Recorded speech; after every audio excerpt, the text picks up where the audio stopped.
Whether you keep them in your home or love to see them in theirs, these are the creatures that bring us all together. Reptiles. We're going to be delving into the experiences of reptile lovers from around the block and around the world. This is the Reptile Talk Podcast. What's going on, everybody? Super excited because this is Super pumped. Episode 10. We're in it. We're going into the double digits in a really strong way. The strongest way. The old-fashioned way, if you will. The old-fashioned way, yes. And, man, I wish I was there to enjoy the old-fashioned way in real life. But With the man himself. With the man himself. So we're super stoked because we have the one, the only, Brian Kusko. What's going on, Brian? You know, there is actually another Brian Kusko I found out a long time ago on Facebook. The one of two, Brian Kusko.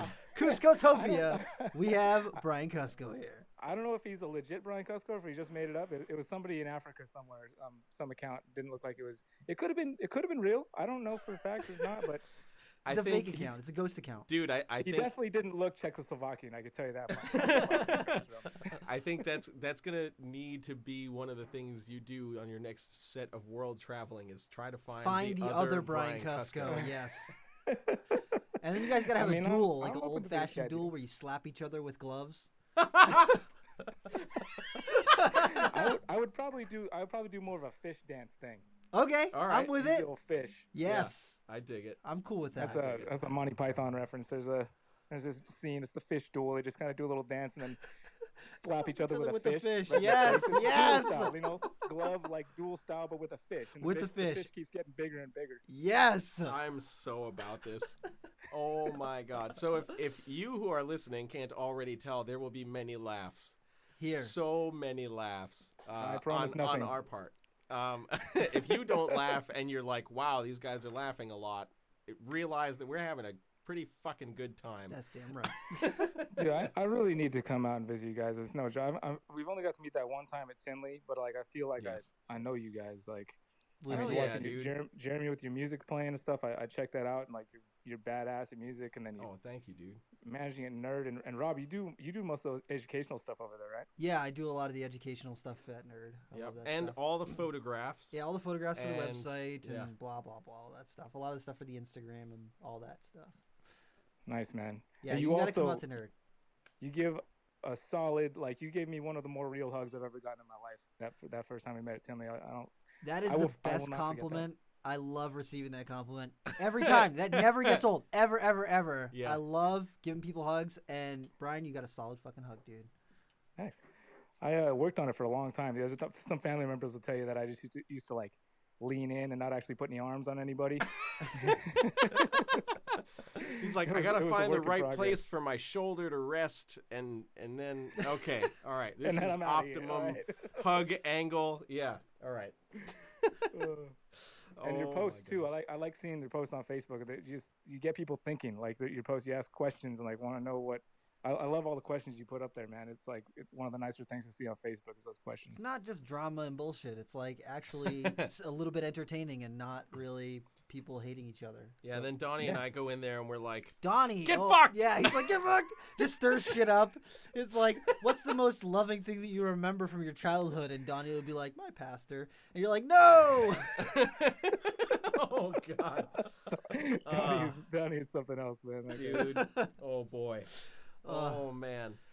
Okay, so let's talk some reptiles. Let's actually talk reptiles now. Oh yeah, we can do that a little bit. I mean, the one thing about talking reptiles for me is like I don't know that much, honestly. Like compared to a lot of people that have reptile knowledge to pass on. Like I've definitely learned some things over the years. You know, it's been a long time, but I don't know. I don't feel like I have. But we can talk about reptiles. Dude, it's all about the experience, dude. You fucking went to Australia, which is like. Get fucked. Yeah, that's fucking.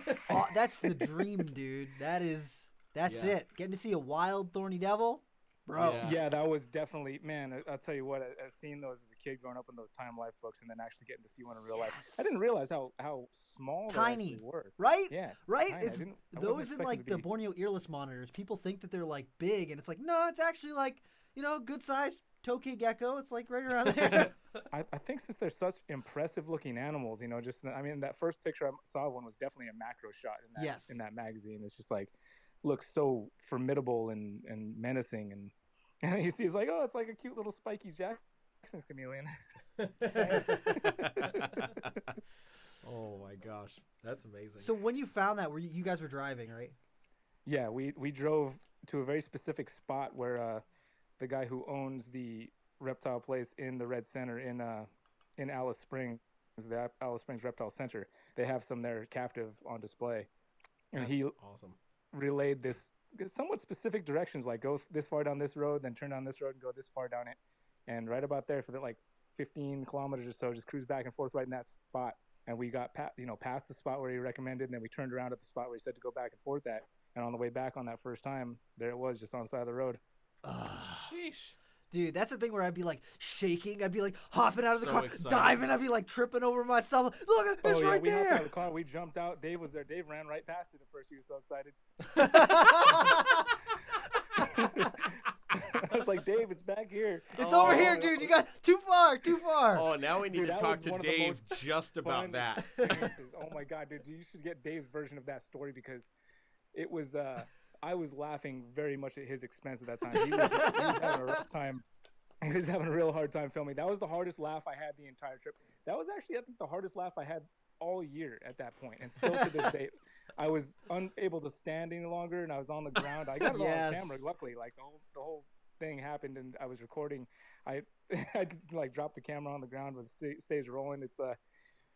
It was quite. I mean, it was the best combo ever. Like that was the one species I really, really wanted to find. Like that was at the top of my list. Like if there's one animal that I can hopefully see in Australia, it's gonna be a thorny devil. That was it. I already made that my decision.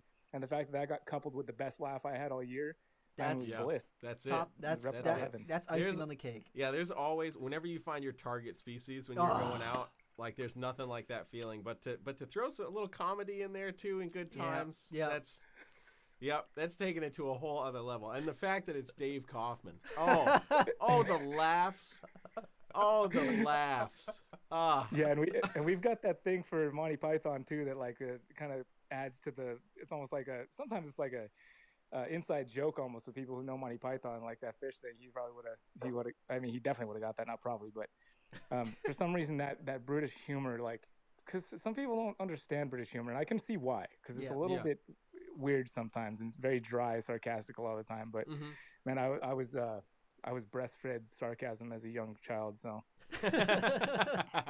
I love it. I absolutely love it. But we also found an Owen Pelly over there, which was just ridiculous. Sometimes I'm hesitant to tell people because of how like hard it is to find sometimes. Yeah. So here's the deal. I see so many people who are like, I went to Australia, I saw these cool things, I don't want to talk about it. And then I saw Chandler's Wildlife posted a picture of an Owen Pelly that he found on his face that he's holding it. And I was like, okay, if this dude can find one and put it on his face, everybody else can talk about what they're doing. I don't care. That's true. That is true. I mean, I've definitely made a video of handling it. Like when we first approached it, we were just checking it out. We were literally like going to find a place to park and crash for the night. We kind of been given up not giving up, but like we're turning in because we knew early morning was going to come soon, and we wanted to be ready for the next day. So we were finding a spot to park, and we were probably 2 kilometers from the spot we ended up actually parking to crash that night, and that was where it was, just hanging out partway in the road. Bruh, Jesus. And that was the one time that I definitely jumped out with forgetting to put anything on my feet and not thinking about how the ground was when I jumped out. But it didn't matter. I spent a lot of time in Hawaii. I spent a lot of time with my shoes off. I've got pretty, like, my feet, that's not a big deal. But I did hit that rocky ground pretty hard out of it. So I gotta ask you, since you got to like be up close with it, what body type does it have? Somalia. What was it closest to? Somalia. Like? Really? Somalia for sure. Yes, definitely. It was like a scrub python. I was, so after we jumped out, we were just kind of checking it out and giving it space for a minute, and I was like, we're trying to figure out how long it was, and then I was like, hey, well, I'll lay down next to it, give it some reference. And when I went to go lay down next to it, it kind of reared up on me, turned around on me, postured up. I lifted up my knee, did kind of like the Karate Kid, knee in the air, hands in the air. Yeah. And it just like honed in on my knee, just like that triple S, that triple S neck that you get with Somalia is that same type of triple S in the neck, and I was like, and it was super cool to just be standing there like Karate Kid with this freaking huge squaring right up with you. It's like, it ended up being about 3.5 meters or so. So wow, that's really good size. Yeah. Yeah. That is incredible. And then after we did that little standoff, it tried to take off in the bushes, and I picked it up and we were handling it, and it's all on video. Dude. But damn. That is freaking awesome. They're going apeshit with the chairs upstairs. I can hear it. Yeah, this happens. I don't know why it's happening right now, but it does. It's musical. They decided to have musical chairs at the exact same time. Somebody's grabbing something out of the pantry for sure. Somebody who's not supposed to be getting that high in the pantry is getting the chair. So there's also supposed to be somebody else up there that's responsible that's going to be taking care of it. So. I'm surrounded by all of my trumpets. I could have just pulled one out and played that in real time. Yep. But that would have been perfect. I still need to send you a track. I haven't recorded the track that I was mentioning yet. I haven't even recorded the rhythm or anything yet. But I can't wait to get it though. I cannot wait to get it. I just got a piano, and I was kind of waiting for that before I started laying down the track because I really wanted to put some piano. Dude, I saw some of the video clips that you were putting up, and I was like, how many instruments do you play? Just put one in my hand. We'll find out. Oh man, that's awesome. That ain't fair, man. I'll tell you, the saxophone. I've never really figured out the saxophone. I did play clarinet when I was 4. Yeah, not 4. Sorry, when I was in 4th grade. When I was 9, I played clarinet in school, and that was the closest I ever got to playing a saxophone. I've tried to play a saxophone. I can make a note on a saxophone, but like how to do the fingerings it's a mystery for me. It's pretty bizarre. I can play quite a few brass instruments, but when it comes to woodwinds, I'm like, I got a guy. That's the nice thing about brass. The nice thing about brass is you only got those 3 valves. Like you switch to any with a tuba, whereas the trumpet with the baritone. Exactly. The trombone is just like kind of nature. Longer tube, longer, deeper note. It's kind of intuitive. Yep. Exactly. Yeah. I was just talking to one of my sax playing friends today because we got asked to do some sectional work, and I had sent him over some charts, and he's like, dude, the melody stuff, man. He's like, there's no place to breathe.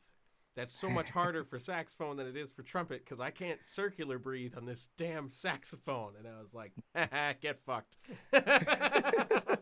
I knew a guy, Ross L. He called himself, up in Portland. He played in some of the different reggae groups out that way, and just an amazing horn player. This dude can play trumpet and saxophone at the same time. That's unnecessary. What the hell? I'm saying. Those armatures are completely opposite from each other. Yeah. But he can do it, and he does it. That's okay. I'm sad.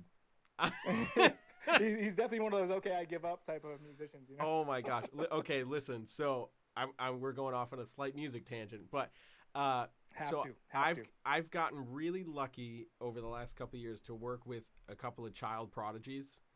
One of them was this kid. His name's Aaron, the bassist. He's from Slovakia. But I got to play with him in LA, and I was just recording some horns for his debut EP.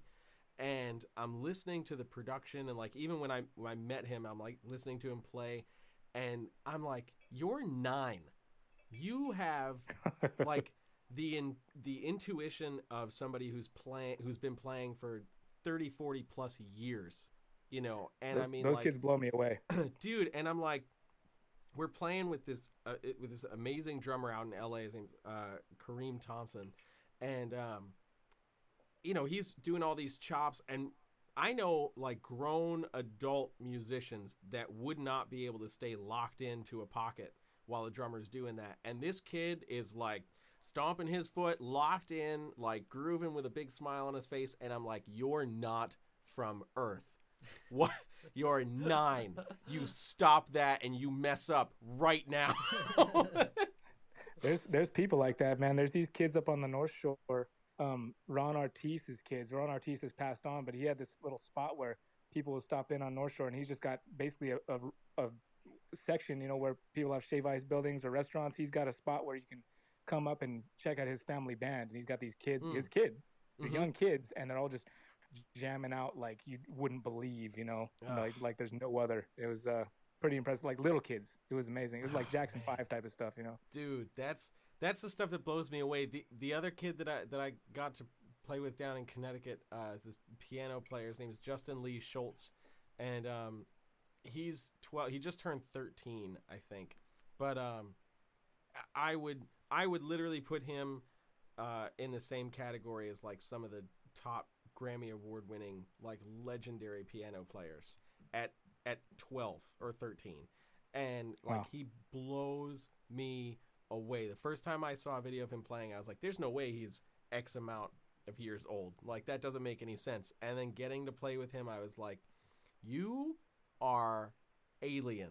And I know you don't play trumpet, but I want to stop playing trumpet because I think if you did play trumpet, you would take all of my gigs and any other gig that any other trumpet player needed.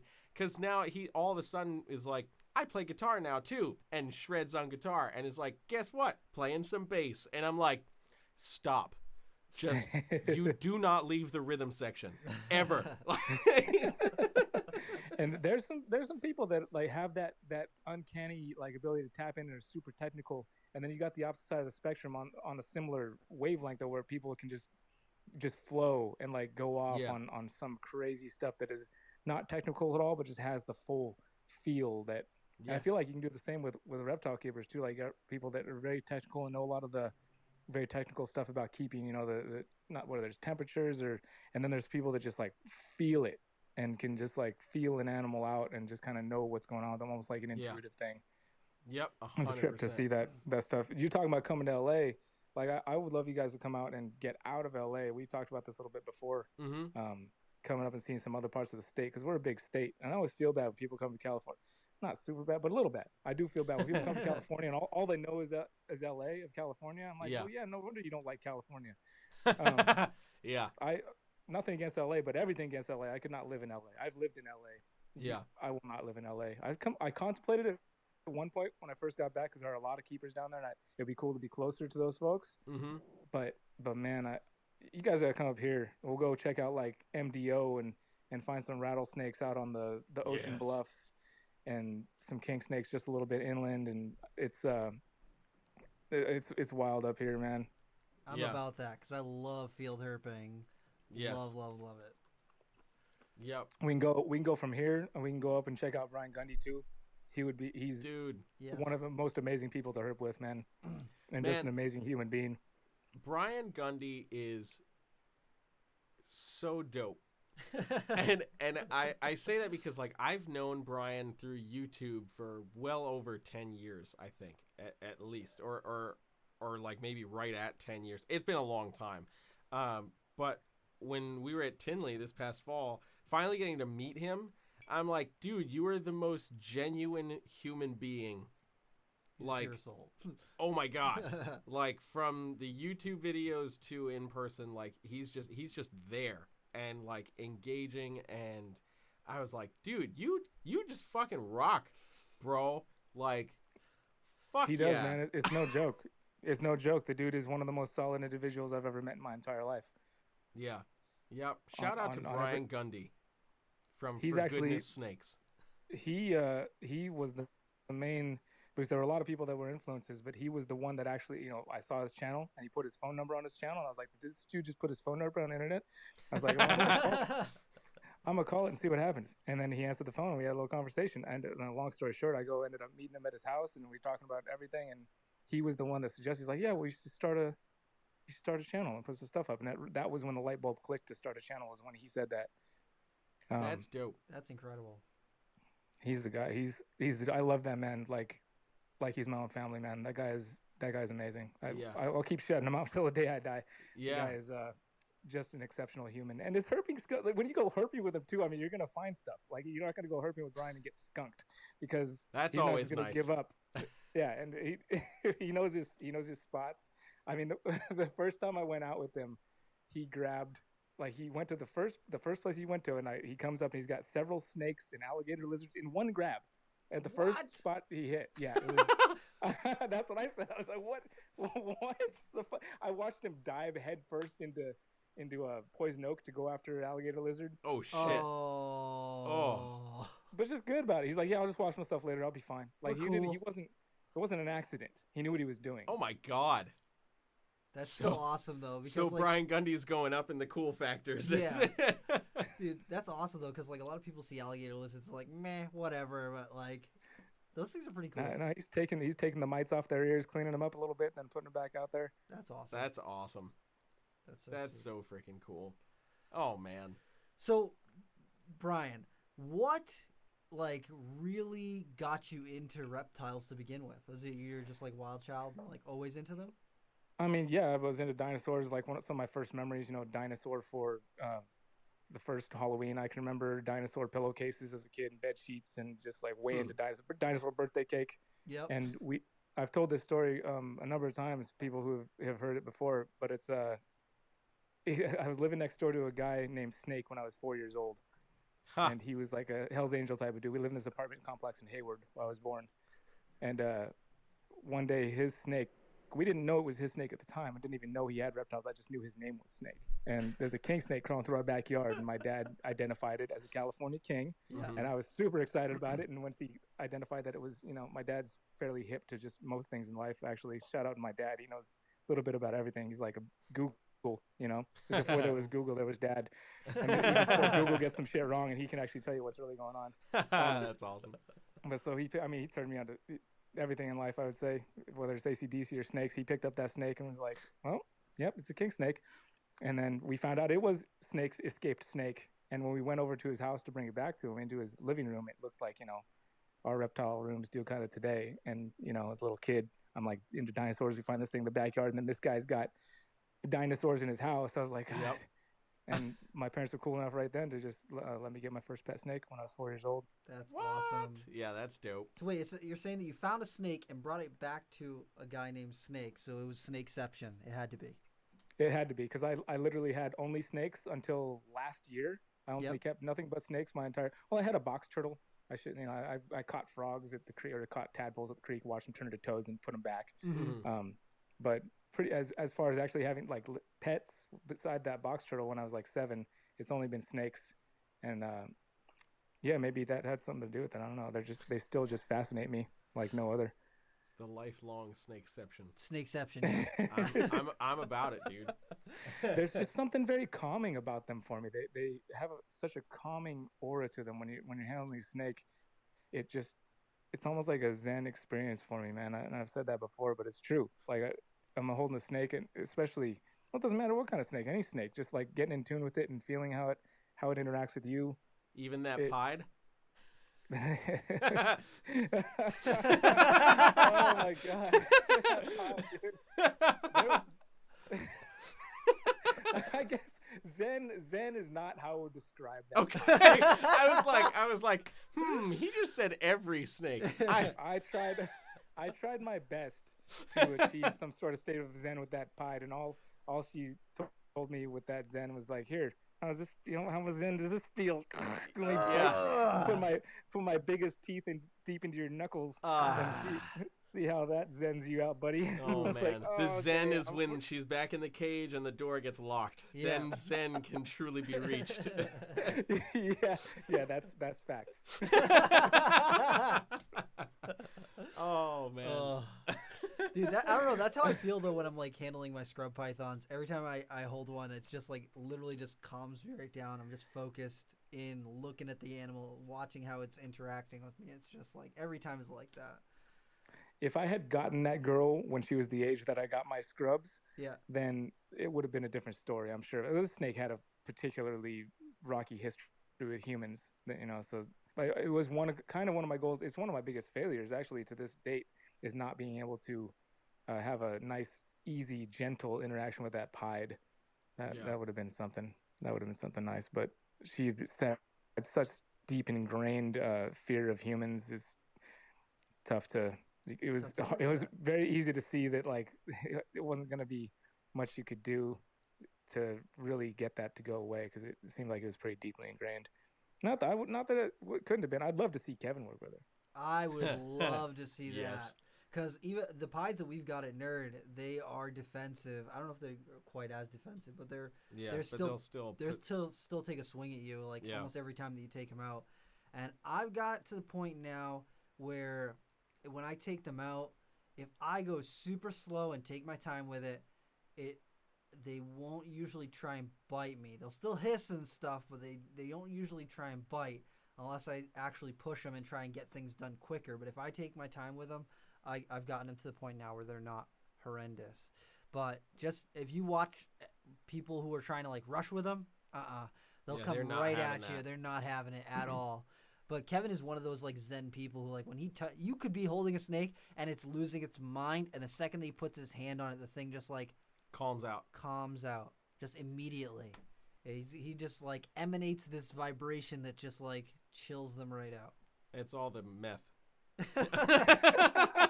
The meth and the gayness. It's that exactly. It makes it work, you know. Big dangerous creatures are tamed by gay and meth. That's pretty much how it works. Yep. I see you've watched Tiger King. Again. Yeah. It was a trip to see people that I had met before and been to their places in Tiger King when I was like, whoa. Yep. Right? Yep. I was like, oh, this place looks a little familiar. I was like, wait a second, we were there just a couple weeks ago. What is going on right now? Oh boy.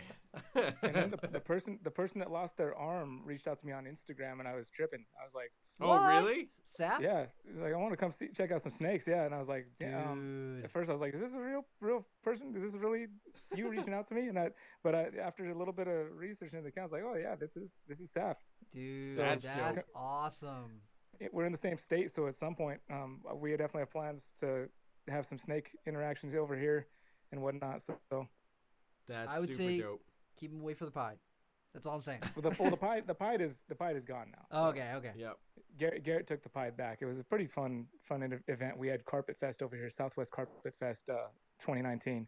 Yep. And that was a lot of fun, man. That's the type of thing that I would love for you guys to come out to, man. Hell yeah. That was just like one of the best times. Hell yeah. I can.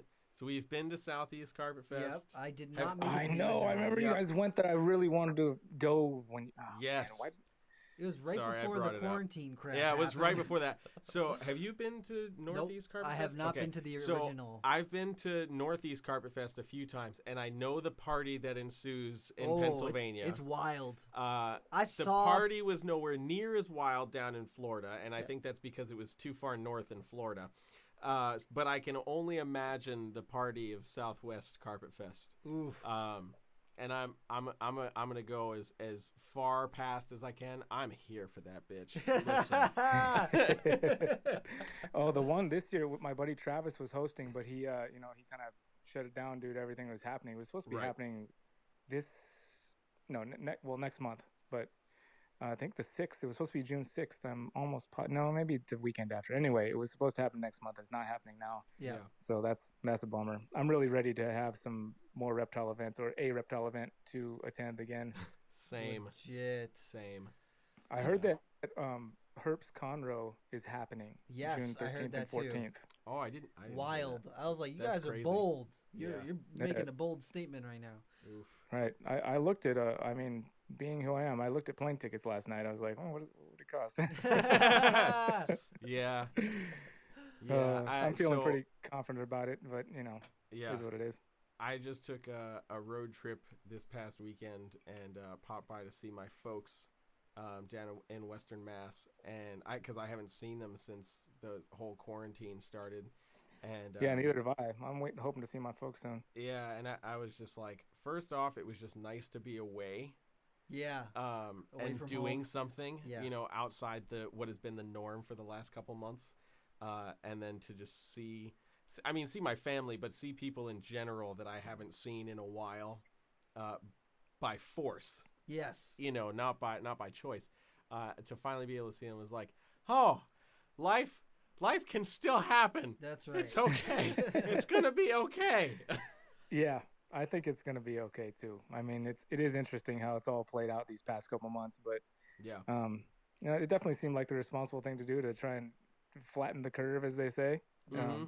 I just really hope that October Tinley still happens, because I will cry so hard. Yeah. That's the one thing I look forward to every year. I don't really take vacations. I don't really take time off, but Tinley is like the one thing where I get to like go just nerd out with other reptile people. And if that gets canceled this year, I'm going to be a very, very sad person. Yeah, I feel you, man, for sure. I definitely was on the team of thinking that it's not going to happen because of what they announced about concerts not happening for the rest of the year and just all that kind of stuff. But maybe it's, I guess it's a strong maybe. They definitely hadn't made an announcement either way on that yet. Yeah. I already paid for my hotels. I know, same. Well, you have to, right? You got to pay for your hotel. Yeah, like a year in advance, show before you leave for the weekend. Yeah. Yeah, I booked them the next weekend after. Yep. Yeah, we were all like sitting in the office and we're like, we have to get hotel rooms now. And the actual expo center was already sold out. I was like, fuck, god damn it. Yeah. Tinley has never disappointed. The first time I went to Tinley, I made a decision that I would be back every year at that first time I had gone.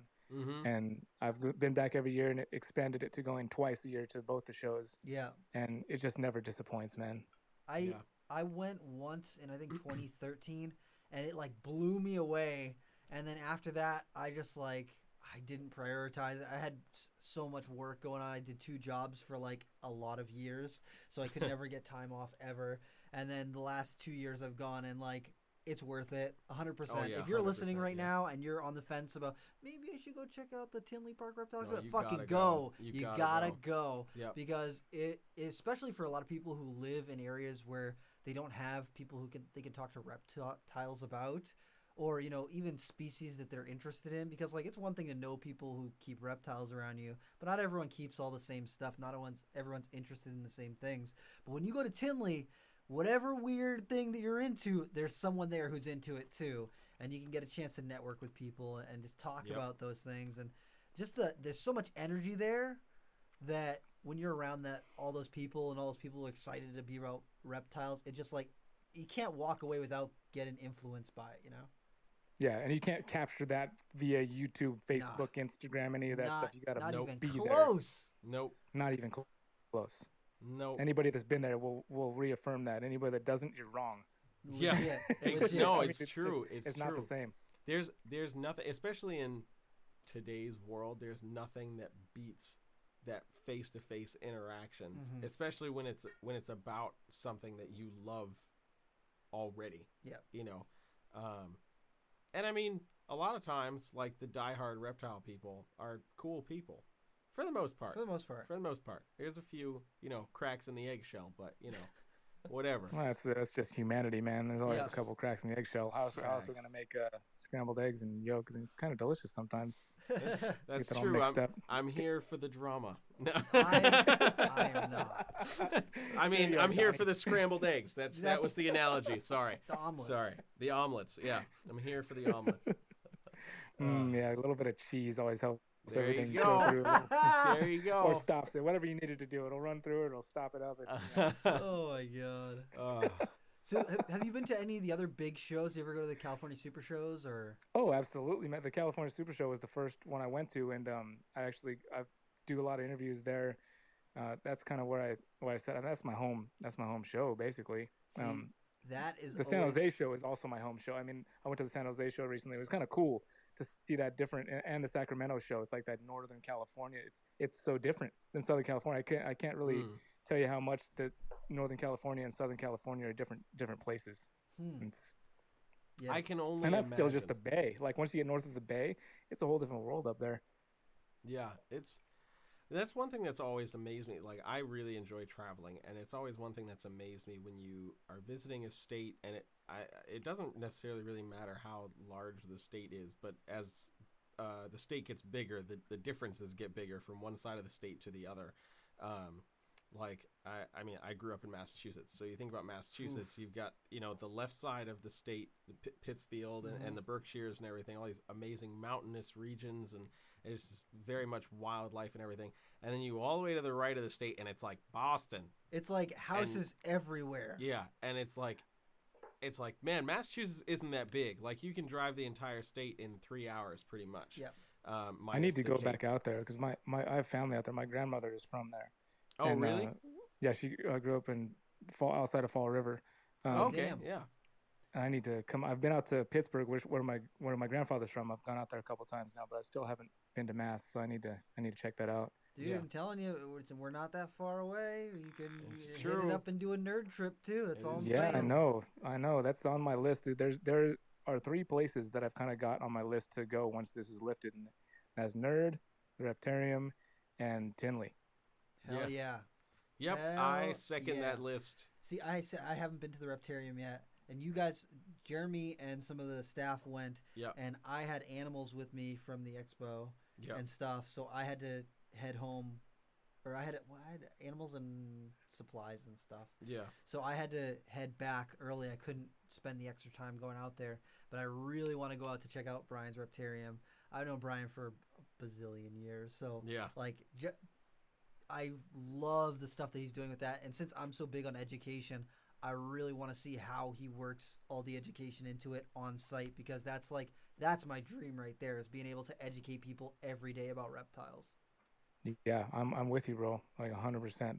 That's one of the other things I miss. I just started this year to do educational programs for schools and stuff like that. And I had just started, like I was just starting to get the feel for it, and then it's over. But yeah, Brian's spot and out there in Tinley, I went there when it was not quite open yet. He did like kind of a soft open just for some friends for a birthday party, and all the enclosures weren't completed yet or anything. But I was there for that, and I told him, I was like, dude, can I swim in the anaconda cage, please? And he's like, whenever you come out, you have at it, man. Jump in. Yes. That's awesome. Yes. I really want to do that. It looks like so much fun. Yeah. No, it's amazing. When we went out, he was just talking about the renovations for the expansion. He didn't even break ground yet. But I was already impressed with A, how the space was utilized, and B, how well everything was put together. Because and I know, like, Brian doesn't half-ass anything, and I give him a lot of credit for that. If he's going to get invested in something, he's going for it. So that, God forbid it doesn't happen, he can't say in any way, shape, or form, I didn't try. And I respect that a lot. But, still, like, I had never heard of, like, Universal Rock or anything like that. So you see it on YouTube, and you're like, yeah, this looks pretty cool. But then to see it in person, I was like, whoa, like, this looks real as shit. It's legit. And holy crap. So I know the expansion, he hit the ground running twice as fast and hit it twice as hard. And again, it looks amazing via YouTube and stuff. So I can only imagine what it's looking like now with the expansion. And I'm excited to be able to get back over there as soon as I can to check that out. And now he's already talking about 3.0 and shit. And I'm like, bro, what are you doing? He doesn't rest a whole lot. No, sure. He doesn't, man. And that's been like forever. I remember going out to his place back in 2011 when he still had like BHB, like in the big building. And I just remember looking at that, and I remember asking him, like, dude, like, do you ever like get a break? And he's like, nope. He doesn't want a break, dude. No, and he doesn't. He's just like, go. But his drive and passion for everything that he's doing is it never fades away, which I think is so amazing.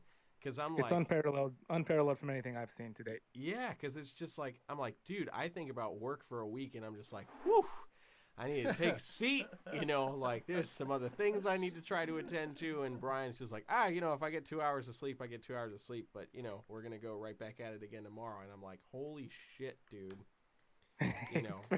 It's pretty uncanny, man, honestly. It really is. But I feel like that's also like 100% a mindset that you have to be willing to get yourself into. Like, literally, like, if I can only get 2 hours of sleep, that's all I can get. Yeah. And I have to push on, like nothing. And that's such a hard mentality to start. I feel like once you've been doing it for so many years, it's kind of just like, oh, this is my normal, But to start that is really like, whew, I'm a little winded already thinking about it. Yeah, it's definitely something else, man. I can never really say enough that it really is unparalleled. I've never seen somebody with that much constant drive and energy to keep going, no matter what. Like, he was in the hospital, he'll still be going. It's ridiculous. Yep, exactly. And I'm just like, so you try to force him to take a break and take a little load off, and he's like, no, I got it. He'll try. Yeah. He'll try to stop and rest, but nope. And there he goes. Yeah. I feel like if he ever like I don't want to jinx this at all, but if he was to ever like break his leg and be on one of those scooters where you have to like bend your leg on it or whatever, I feel like he would find some way to put like a small motor on it so he could just get to do things faster. And he'd be dude, stop! He'd have a camera rig on the handlebars, so that he could film. Gimbals attached, so when he turns, it turns with him, and you're like, son of a bitch, he's done it again. It looks smoother when he does it that way. What the hell? Damn, I need to. Did you guys have something happen over there? No, just that. Oh my gosh. Yeah, I texted him the other day, and it just made me. It's making me miss it just talking about it. Like I really want to go there, and somebody reached out to me, a news thing reached out to me, and wanted to, because I did an interview with Ben Rennick a while back, and they found that interview, somebody from Court TV or something like that, and they wanted to talk to me about it. And when something like that comes up, I always shoot it over to Brian to be like, what do you, because he's got lots of experience. What do you think? So like what would you do? Like would you talk to these people at all? And he was just just gave me his feedback. I know I can always count on him for feedback when it comes to that type of stuff or anything really. It's amazing how much he's available to talk about stuff with how very little free time he really gives himself. Yeah, no, that's very true. I remember when I talked with him shortly after taking the manager position at Nerd, he was like, dude, if you need anything, like literally anything, please don't hesitate to contact me. And I was like, I appreciate that so much, but I'm going to try to never have to contact you unless I absolutely am at my wit's end about things. Yeah, I do the same thing, man. Yeah, because I'm just like, dude, I don't want to impose myself at all, And there's been a couple times I've reached out to him for some advice, and he's been like on it, like right there, and I'm just like, dude, you don't know how much that means to me, because I know exactly, well, I don't know exactly how much you work, but I know how much you work, from what I know about you, and I've seen his old day-to-day 10 years ago and know how crazy that was. Yeah. So I can only imagine what it is now, I mean, he's almost equally, or I would say is equally passionate about people as he is about, everything else he's doing. 100%, 100%. And that's what really sets him apart from a lot of people who are doing, reptile stuff. Because if you talk to most people, or not, I don't want to say most people, but a lot of people who do reptiles, they are always like, I hate people, I love animals. And Brian loves both. He's just as happy to sit there and talk to you about, what's going on with fucking quarantine shit, as he is talking about his next breeding project or something, an educational program that he did with at a school. And he's just as passionate about both of those things. And that's so hard to find when it comes to reptile people. It's just so tough. Yeah, I mean, I could really say good things about Brian all day. He'll only every time I'm around him or any interaction with him, it's always been. He's just giving. He's very giving. Yeah, 100%. That's very true. On a totally different topic, but also related because reptiles. Yes. We talked about this right before we actually started the interview, but we need to talk about your experience in the Brady Bar Cave. Oh my goodness! Because Rob and I, so I'll give you a little precursor as to why this is so amazing to us. Because it's actually very related because I was with Brian in that cave. So damn, boom! Look at that! We are. Freaking killing it. You don't have to rub this shit in, fucking world traveling motherfucker. Well, I'm just saying, it's a perfect segue. It was him and I. Him and however the hell you say it. Yeah. That was the two of us. And I heard him retell the story recently on his podcast. Actually, I was listening to one of the clips that they put out about that story, and I was like, yeah, he actually pretty much told it exactly as I remembered. I was like, that's a great job, dude. Like you didn't mess up many of the details except for the one detail about how pretty much he was on the fence about going, and I was the one that pushed. I was going. I was dead set. I was ready to leave by myself, but that's when he, to his credit, he was like, "No, you're not going, but I'm coming." Because he's totally scared about flying on a plane. Like it's just really, I've never seen anybody that has that much anxiety about getting on a plane. Yep, and he didn't want to go to a prop plane. He was trying to make really sure with the folks that were there with Keo and the other guy that were there with were kind of assuring him, like, no, it's not just a prop plane that goes over there, so you should be good and stuff. But yeah, Forrest was there at the hotel too, and Keo and Keo's buddy, and I had directions from Garrett Hartle because he lived there in Indonesia for a while. So he basically gave me little paper napkin directions, like drive get to this airport, and then go up this road so many like 70 kilometers or so, and then turn at this cobblestone spot here and stuff like that. And we had to take like we had to get directions, not directions, but we rode with some folks that Keo had arranged to meet us that didn't really speak much English, and they weren't going to take us at first, but man, it was like, I have to go. I have to experience the bad bite. Like, one of the main reasons I came out there to meet those guys was like, I'm gonna go to this place. I got these napkin directions. I'm going to this cave. And so we went, and it was a very long road up there. And once we got there, I think we had to. We met up at a village with a bunch of villagers, and everybody's running around the car. And man, I could tell this. Brian did a good job of telling it, but it's basically how it happened. But it was a long road up. Like it wasn't so far distance as much as the road hadn't been treated in probably 25 years. You know, there'd been no work done on this road, and there were spots where we're going like 5 miles an hour for miles. You know, just to get over all the bumps and whatnot. And we rolled to this village. All the kids are running along the side of the car, smiling, and we're doing some little video with them and stuff. And you could tell they hadn't seen somebody from outside the village for quite some time, probably. And they were super excited. In this country, everybody smiles. Everybody's super friendly. There's lots of smiles. Like, that's awesome. I will say that Indonesia is definitely a country of smiles. Like, people are very friendly and happy. I remember everywhere I went in the country, people just smile at me. I think I maybe do look a little Indonesian, maybe, so maybe that also helps. There are definitely a couple people that tried to speak one of the many dialects to me, and I was like, I'm sorry, I learned a few phrases, but not enough to really have a conversation. All the important ones. Where's the bathroom, and how many cuss words? Water. Yeah. Where's the water? And water. Yeah. So we got to the village, and then we kind of made it known, and the guys found one of the elders to explain what we were there for and tell them what it was. And we ended up gathering in this little hut, and everybody kind of, like, the whole village basically piles into this little hut, and Brian and I and our somewhat translator is sitting there, and the whole village is sitting there. And at this point, it went from the whole country being smiles to in this little dark hut and nobody smiling. Like, the mood turned very somber. Like, no smiles, and the darkness and the no smiles really helped set that mood of somberness. And the elders just sit in front of us, talking to each other and kind of looking at us, and we had no idea what they were saying, and it was starting to feel a little weird. Like, there's some vibes. Like, I guess there's still headhunting tribes out there and stuff like that. So there's a little bit of that uneasiness already. Yeah. And I was kind of eyeing the window, as they're talking, like, okay, there is a window right there. There is a way out. Yeah. And after a bunch of talking, one of the elders kind of shouts to somebody behind him, and they come out and bring this big machete and put it in his hand.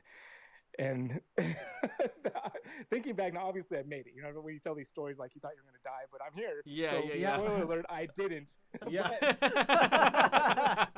When that machete was being handed over, I was waiting for Brian to make the first one. I was like, dude, I know that I dragged you over here kind of in a way, but now I'm waiting for you to make the first move, because I feel like now it's your fault. It's your fault this is happening, Brian didn't jump out the window. He didn't jump out the window, so I had to stay. I was like, as soon as he makes a move, I am right with him. I'm yanking your ponytail down to get up first. But obviously it was good. They took us down to the cave, and they used the machete to cut off a branch and bring a branch down there, and they brought a little egg, and they split the top of the branch to make a little egg cradle that they stuck in the ground, and placed this egg in there and gently removed the top of the egg, and did this little ceremony and blessing, and said this prayer before we went into the cave to kind of bless it. And I don't know if Brady Barr did that or not, but if he didn't, that's probably why he got bit. That's why he got bit. 100%. Yeah. 100%. He just if that did happen, they half-assed it. Oh yeah, they didn't say the words right. They didn't prop it up right. They had a different elder in that weekend. It wasn't the same vibe. He had a bad back, man. He got a bad bite. Yeah. But Brian actually ended up. I gotta thank Brian again, because he paid the tab. We did give the villagers. They were like, we need $40, and Brian's like, yeah, here you go. There you I was go. like, sweet. That was easy. That's perfect. YouTube money. But we would have not have found it without guidance. I mean, it's down the side of this hill, off this village, like way down, like an hour hike downhill. Oh, wow. To the mouth of this cave or so, and at least an hour back up. Maybe it was faster down, but definitely an hour back up. Damn. Wow. But what an experience to handle some reticulated pythons in the wild. Even though they weren't the most massive and aggressive Brady bar biting retics, they were still amazing. And you have to wander. The bat cave is, you're like chest deep or waist deep. Sorry, not chest deep, but waist deep in a river of bat guano. It literally sounds like it's raining in the cave, and it's not rain, it's bat guano falling into more bat guano. That's not good. So Rob and I love that clip of Brady Bar. It's a staple, and we reference it fairly often throughout the day, almost every day. But one day, his reaction, I haven't seen it in years, but his reaction is pretty. It's priceless. So Rob and I are talking about it one day, and Kevin's like, "Yeah, I actually met Brady Bar," and we're like, "Yeah, how's his back?" And he's like, "No, what the bite wasn't even that bad. It was about the back one." I'm like, "Oh no. I understand get it. that. I get it. I 100% would also be mentally freaking out about all the bat piss and shit that's going into my open wound. Yeah. However, he was freaking out so much. He said he had a bad back and a bad bite. Well, maybe, here's something to put it in slight perspective. I'll always stick up for the guy that's not here just to do it for himself. Yeah. It is a climb back out of there. So maybe he was thinking about that. He's like, I'm not saying he was. Maybe, yeah. Maybe so. There is that climb back up afterwards. That's fine. I don't know how much extra you have to pay to be carried by an elder.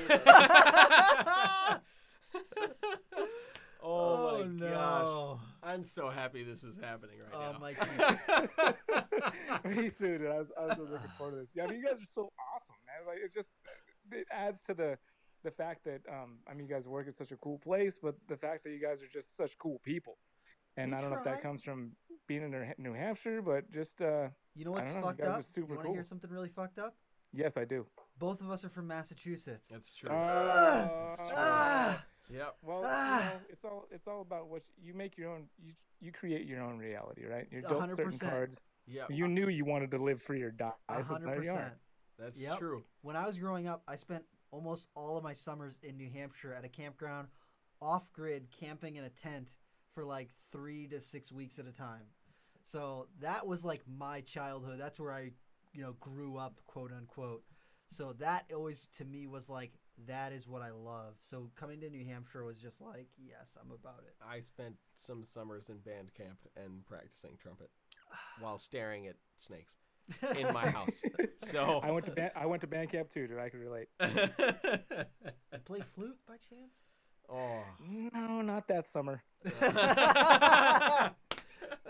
That was the summer he learned tuba.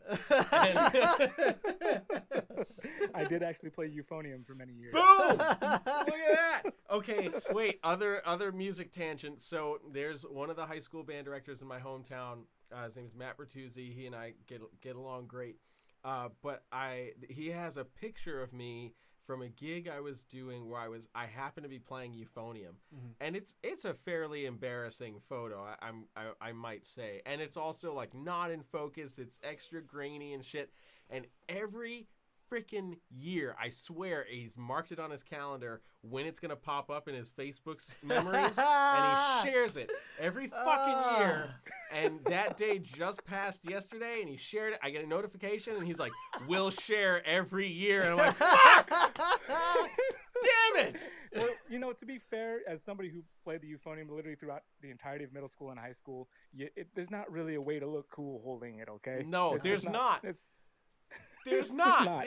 There's Maybe not. if you're hanging it down, like slinging it low and just kind of carrying it upside down, but it's gonna hit the ground if you carry it like that. And then you're extra screwed. Yeah. No, I think it was extra funny for him because I was borrowing that euphonium from his school because I don't own one. I'm not spending $5,000 for a euphonium. I'm sorry. But it was one of the ones that he had at his school, and it was really dented up and everything. And I was like, dude, this is all you got, man? And he's like, budget cuts, bro. I saw a really dented one on Craigslist or something a few days ago for like $300. I was like, damn, that's not bad. If I didn't want, but then I had to drive to LA, and I was like, oh man, that makes it $4,000. Yeah, exactly. That you have to be paid. Yeah. Is this bell front or bell straight up? Because I've seen both. Usually they're bell front is how I think of them, but yeah, the bell facing up I think that one's a little more common in the school system. Just because that one's a little harder to mess up. Oh my gosh. Oh man, some good memories with the euphonium, man. Dude. Oh my gosh. I remember getting picked to do like what the hell is it called? Is it the Massachusetts Lions All-State Band? And it's basically like across all of Mass. See, this is why we get along naturally. I did the same thing with euphonium. I went to state honor band every year. Oh, really? Yeah. That's awesome. Yeah, it was one of my first achievements in life that they gave me a plaque for was that stuff. That's badass, dude. I my first year doing it, I was supposed to go in on trumpet, and unfortunately, I had a very large boa constrictor that decided she was going to pin herself in a very weird way with my wrist in the middle of a coil. And I basically sprained my wrist and had to be in a splint, so I couldn't hold my trumpet right the way the splint was set. And we had one of those front-facing bell euphoniums. So my first year there, I had to play euphonium, and I'm like, this is horrible. I don't like this at all. I'm not getting any booty. Yeah, you don't really see many euphonium players in reggae, rock, any kind of band that plays. They're not even in a jazz band, dude. There's nothing cool about it. And there's one arrangement. There's one arrangement of green sleeves that's a euphonium feature, and it's gorgeous. After that, that's it. That's all you get is one. So when I was 16, I learned to play drums and bass and guitar and all that stuff, so that that kind of counterbalanced the euphoniumness. Euphoniumness. Yeah, dude, dark times. Great memories, but dark times. It's funny that it's still snake related though. Oh, 100%. Dude, that story, especially when I knew some of the people in that band from other events I had done, and they're like, don't you usually play trumpet? And I'm like, yes. What happened? Okay, I'll tell you when we break for lunch, because it's kind of a long story. Yeah. And they're like, okay, I'm very intrigued. And then I'm like, look, so there's this snake. And they're like, what? It laid down in your bed next to you? And sizing you up? No, not at all. Yeah, that story. Then that's the only reason I became cool as the euphonium player, because they're like, this guy's got snakes. And that's the reason he's hanging around with all the nerds.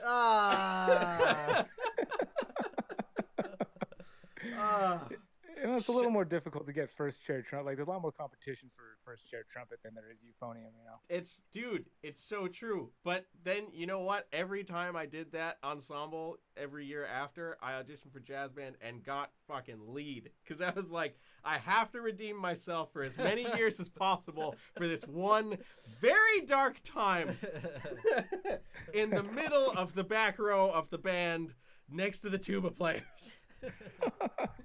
That's funny, dude. That's some funny stuff right there. Shout out to all of the high school band geeks playing euphonium. It gets better, guys. All one of you. It really does. It gets really, better. Really good. Yeah. Oh, man. I would say the band, folks in band had more fun than any other, because I did a lot of different stuff in school too. Like I played football, and I hung out with skaters and stoners, did all kinds of stuff. But those band folks know how to have a good time, man. It's true, dude. It's true. It's so freaking true. Some of those trips to the amusement park, or camps that people, there's some fun being had. Yep. 100%. The bus rides are always fun if you're in the back. Yeah, the further in the back as possible. Yes. Yep. Exactly. Is that where the euphonium players hang out? No, it's not. That's where the trumpet players hang out, man. Trumpet players and rhythm section, man. Oh my gosh. Man. That's too funny.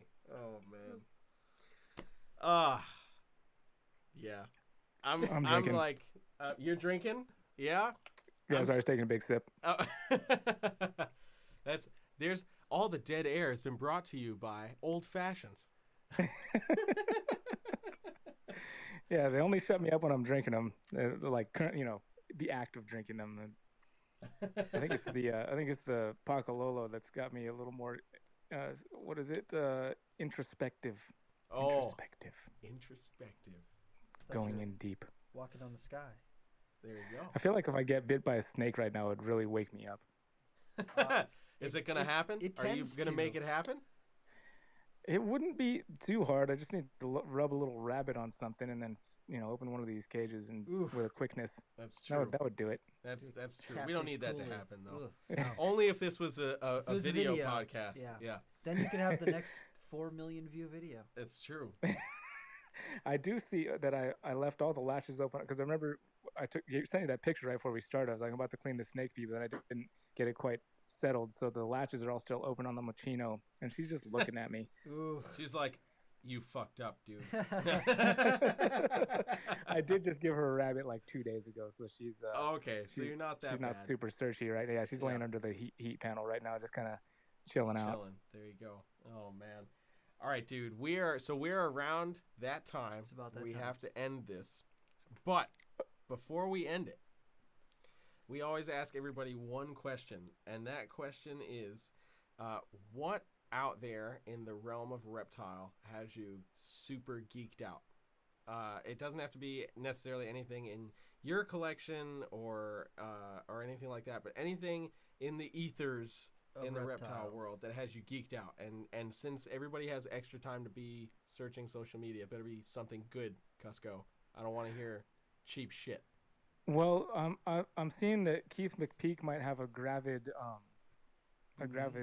Bolin's python over there. That's pretty exciting to me. I mean, obviously that's not my snake, but when I saw that picture, that looked like that snake is. I mean, he thinks it's gravid. It looked like it was gravid from that picture. That's exciting. I would be just excited about how much money I'd possibly be willing to lose to get a American-born Bolin's python. Hell yeah. Oh man, my wallet can't handle that, so that's exciting. Like, like reaching out, because I don't want to reach out to him and say, "Hey, can I get on a list?" and not be ready to pull the trigger the second it's ready. Yeah. But so the fact that it's potentially happening, and the fact that I could potentially do something really stupid with money I don't have, that's super exciting. That's always exciting. Yeah, all the fallout that would ensue. Yeah, that's less exciting, but you'd have the snake though. I would, and every time things feel like they're getting a little rough, I'd just go down here and hold it, and you're like, oh, and cry. It's all better now. And leave the latches open after you've rubbed yourself in rabbits and just see what happens. Yeah, that does sound like a pretty good time, actually. I want to talk about it. I did it once before with rats, but yeah, I mean, that was the first thing. I mean, that was a pretty honest response. I was going to try. There's so many things I could think of, but that was the one that came right to the forefront of the brain. It was that Bolin's python, man. Captive bred Bolin's python. When you come out to Nerd, you're going to have to play with some. Yep. Oh yeah. Yeah, well, that was the first time we met. Jeremy was right. It was over a Bolin's python. That's right. Yeah. You're a badass motherfucker then. You're a badass motherfucker still. Hell yeah. I'm not going to try too hard. I try to get out of my own way if I can, but sometimes I'm successful, and I'm grateful for those times. Hell yeah. I hear you, dude. So if people want to find out more about you, where should they look you up? Where should they follow you on the socials? Well, if they want to find out more about me, you just go to Brian Kusko on Instagram or YouTube. Life is virtually an open book there, so you can find out all kinds of things that maybe you never even knew you wanted to know, and some things you wish you didn't. So, yes. So it's all there. I dig it. Hell yeah. I dig it. So we are super pleased to have you, man. We're gonna have to have you back sometime soon, and thank you very much. Yeah, man. Thank you guys, bro. I appreciate you guys. Most all right, dude. We'll talk to you soon. Yes, sir. All right. Bye.